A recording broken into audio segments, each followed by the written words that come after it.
There's a battle going on for transportation in D.C. A new rideshare tech startup called Empower promises better pay and treatment for drivers and better fares for the people who are riding. Right, but their operations have also caught the eye of the D.C. government. Matt Gregory has more on the transportation tug of war in the district.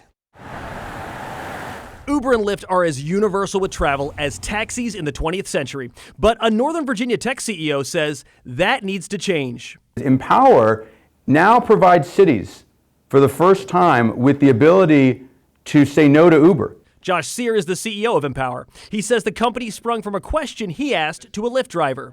If you could set your own rates, if you got 100% of the fare and were provided with support services, is that something that you'd be willing to pay for? And that, Sear says, is the basis for his company, a way to empower drivers. Unlike Uber and Lyft, Empower drivers keep 100% of their fares, and Sear says it benefits riders. First and foremost, riders are saving about 15 to 20% on average. So far, Empower operates in Winston-Salem and right here in the district. Sear says they provided more than 4 million rides since 2020 in D.C., but it's not all rosy. Back in 2020, D.C.'s Department of For-Hire Vehicles sent a letter to Empower. They had determined that we needed to stop operations. The Department of For-Hire Vehicles told WUSA 9 Empower has refused to register with the DFHV, and a spokesperson for the DHFV told us regulation allows the district to make sure Empower riders aren't discriminated against,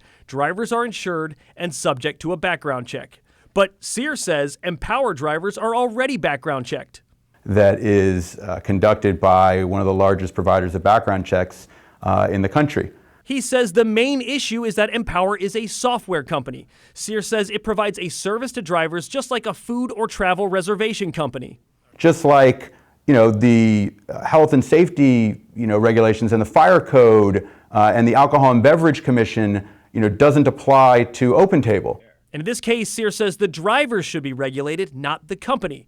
For 3 years, he says they've tried to work with the DFHV, and the DHFV says they're not in compliance. And as a result, officers have impounded and fined drivers. We welcome having a dialogue and trying to figure out a solution that satisfies reasonable concerns of the district